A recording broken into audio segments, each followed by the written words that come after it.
Hello mga bossing, mga madam. It's me again, ang inyong driver na sweet lover na vlogger. Good day sa buong mundo at good day dyan sa Pilipinas, Luzon, Visayas, Mindanao. Good day po sa inyong lahat. Shout out sa buong mundo at shout out sa Luzon, Visayas, Mindanao, mga bossing, mga madam. Bago po ang lahat, please dalawin niyo po ang aking YouTube channel. Bumisita lang po kayo at subscribe na rin po at click ang notification at makita niyo yung all, tuldukan niyo lang yan at nang makita niyo po lahat ang aking mga in-upload doon sa aking YouTube channel. ED Makasilang po, mga busing, mga madam. At sa aking FB, maraming salamat po sa aking mga followers. Nang dahil sa inyo po ay malaking pagbabago ang aking FB. Maraming salamat po sa inyo, mga busing, mga madam.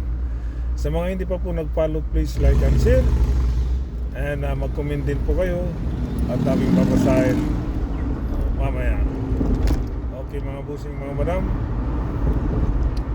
pag-usapan natin to si Marcolita. Ito nag-file ng kaso yung dalawang tao. Ewan ko kung ito ba si Defensor, kasi tan Defensor tsaka yung isang kaibigan din ni Defensor. Bali laki ng kinaso sa kanya 75 million Bali ang kaso ni Marcolita is plunder. So grabe di ba, Senator either nang loko sa kapwa niya tao or either nagnakaw. Dalawa lang yan ang plunder, dalawang klaseng plunder either nagnakaw sa gobyerno or nanloko sa tao. So sigurado ako sa tao to, nangganso sa tao kasi ang nag-file sa kanya dalawang tao si Mike Defensor Tan Defensor. Ewan ko kung sinong Defensor ito, si Mike Defensor ba o si hindi ko alam at saka yung isang businessman na nag-file din ng kaso plunder sa kay Marcolita. So dalawa ito. Alam mo di ba? Kaya pala tumaingay ito si Marcolita itong Senator Marcolita ito, kaya ito maingay na itong kalbo na ito itong wig na buhok nito. Kaya pa dahil mayroon palang tinatagong kalukuhan, di ba mga busing, mga madam? Hindi naman magkakaso yung dalawang tao yan, sila Mike Defensor, Tan Defensor at saka yung isa. Hindi magkakaso yan kung hindi inisahan ni Senator Marcolita, di ba? Ba't magkakaso yung dalawa kung hindi niya inagrabyado? So that's been inagrabyado niya. Yun ang lahat ng mga lahat ng mga kaalyado ni Tatay Digong puro mga mga may tinatagong kalukuhan Okay? Tingnan mo si Marcolita, ang kaso niya plunder, di ba? Si Jingo Estrada, di ba? Jingo Estrada din sa flood control, magnanakaw din. Si Villanueva ganon din, magnanakaw din sa gobyerno. Escudero ganon din, magnanakaw lahat. Kaya pala di ba, kung hindi magnanakaw, mandurugas katulad ni Alejandro Lebiste, di ba, kumuha ng franchise, yung pala para sa kanyang solar, yung pala wala palang solar, bininta lang yung franchise ng energy. Yung solar energy bininta lang doon sa Meralco. Lahat. Ito naman si Barzaga, hindi nga magnanakaw pero si Raulo naman. Di ba? Ang daming mga lahat ng kalyado ni Duterte, hindi mo maintindihan may mga defect sa utak di ba mga busing, mga madam? May mga defect sa utak ito pa si Respicio. Kinasuhan siya ngayon ng NBI. Paano hindi ka kakasuhan nagtawag ba naman ng rally doon sa rally? Ang kaso niya revolutionary. Di ba? Mabigat yung kaso niya, revolutionary. diversionary, mag-revolution kayo para lang sa matanggal niyo si ang aming mahal na Pangulo, di ba? O di kinasuhan siya ngayon ng NBI, si Matibag. Kaya lahat ng mga kalyado ni Duterte, hindi mo maintindihan yung mga utak nila eh. Lahat may mga kaso eh. Di ba mga bossing? Oh. Eto ngayon si Marco, balik tayo kay Marcolita. Pinakuhan ko lang sa inyo yung mga lahat ng kalyado ni Duterte, puro mga may saltik eh. Oh. Kaya pala ang ingay-ingay nito ni Marcolita dahil mayroon palang tinatagong kalokohan din.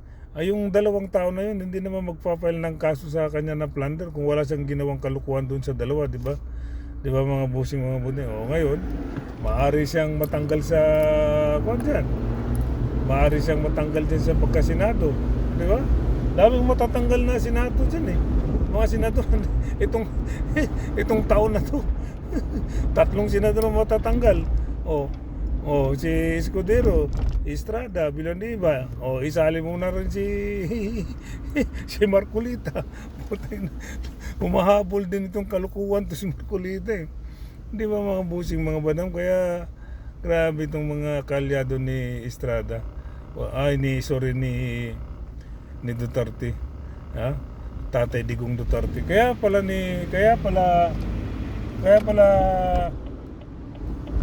gusto nilang makaupo si Sara Duterte bilang isang presidente, para lahat ng mga kaso nila ay mapagtakpan, di ba? Di ba? Lahat ng mga kaso, kaya ayaw nilang ma-impeach si Sara Duterte kasi si Sara ang pag-asa nila. Ganun lang pala ka-simple eh, di ba? Grabe, ganun lang ka-simple ang nila. Kaya ayaw nila ma-impeach si Sara. Isa na rin yan si Cayetano, si Lord. Laging bukang bibig ang Diyos. Kaya lahat ng mga kalyado ni Duterte puro may something sa utak eh. Di ba mga busing mga madam? Wala kang pagpipilian talaga. Puro may mga something sa utak. So kayong mga busing mga madam, pagka sa eleksyon kailangan matahuan na tayo. Alam na natin ang mga dapat subukan natin yung mga bago. Ang daming matitinong tumatakbo na bago at wala pang mga record. At least gumawa man ng kalukuhan, at least nag-uumpisa pa lang, di ba? Itong mga veterano talagang tuloy-tuloy ang pangluloko nila eh. Di ba mga busing mga badang? So kaya ayan, nakarma na rin si Marcolita. Isa na rin yan sa nakarma siguro si Marcolita. Pero lukuhin mo yung kapwa mo tao, plunder pa ang kaso. Ang bigat niyan, di ba? Kasi ang alam ko sa plunder, kaya ka pinailan ng plunder, ang pinakamababang minimum na plunder 50 million eh. 50 million pesos. Sumobra yung 50 million eh. 75 million ang kinaso sa 75 million, napakalaki. Di ba? So, ayun. Patay ka ngayon na Marcolita ka. Di ba mga busing mga madam? Ganyan ang buhay lang. Weather lang. Sa weather lang. Kaya pala ayaw nilang ma-impeach si Sara dahil si Sara pala ang tagapagtanggol nila. Di ba mga busing mga madam? Nako. At least alam na natin ang sikreto ni Marcolita, mayroon palang kalukuhan. Di ba? Kahapon lang lumabas ang balita eh. Patay sila ngayon. Sige mga boys, hanggang dito na lang mga busing mga madam. Maraming salamat po sa inyong lahat. Once again sa aking mga follower, maraming salamat po. At sa mga hindi pa po nag-follow sa aking Facebook, please like and share and follow. Mag-comment din po kayo at aking babasahin po mamaya. Sa aking YouTube channel, please dalawin ninyo at mag-subscribe na din po kayo. Okay mga busing mga madam, bye bye, peace.